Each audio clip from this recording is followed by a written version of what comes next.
you, through this expertise to be creative, but also to pick up an incredible amount of knowledge. Yes. So you have to find focus. I mean, what's happened over time is it's become very focused on infrastructure, which was a brilliant evolution. It came after my time, but you had to find pockets of focus even in those times. So if we were focused on Eastern Europe, you had the added challenge that you weren't working for businesses that or seeking business from businesses that were adapted to markets, were producing data, knew their markets. So you had the challenge of trying to figure out which assets in some of these countries were going to be the subject of great value to foreign investors, because only if you could find those, which then could be sold for large amounts of money, were you actually going to, in the end, close a deal that would end up covering your costs and earning any sort of profit. So, but it was partly, we got focused on Czech Republic and Poland because those economies were most adapted to market environments before communism came.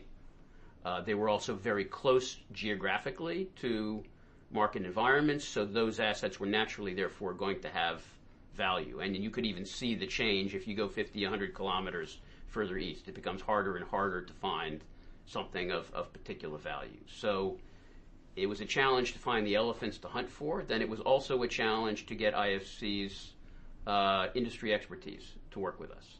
The industry expertise of IFC and what was then called the engineering department was maybe, other than the franchise, our most valuable thing.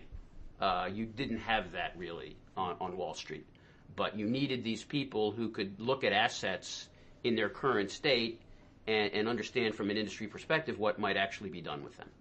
But it was a little bit of a struggle to get the attention of those resources, because naturally, if you can put people, resources, expertise together with money, it's going to produce more of a return than if you do it just in an advisory business. So we struggled with that. So by the time you left the department in '96, I guess this whole privatization, restructuring, sale of assets era was sort of coming a bit to an end, right?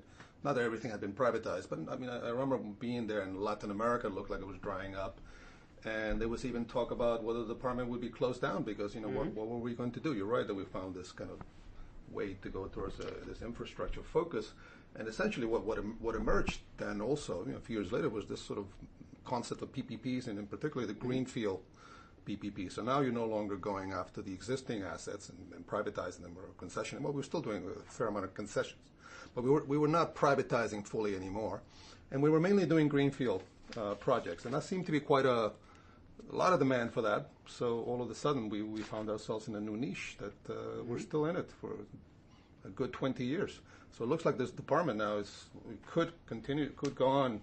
And in fact, it's becoming a bigger and bigger part of IFC, has become in the interim. So I don't know, does that surprise you that we've managed to evolve? Because I think we were on the verge of extinction, but probably in the late 90s. Well, it did surprise me. I don't perceive that the wave ended or that somehow our business was going to get eclipsed, because in some ways we went from strength to strength. We went from nobody thinking we could possibly make money, but being told to make money, to actually making money. So, we made a lot of money on the first Brno transaction, for example, that I worked on in the Czech Republic. We made big money on, I think, Electrolima. We did a path-breaking and money-making transaction in Manila Water later on.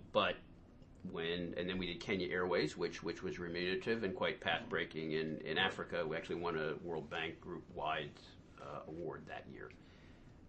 But what happened was the mid-late 90s, 96, 97, was kind of the high watermark for emerging market access to capital markets, probably even almost up to today.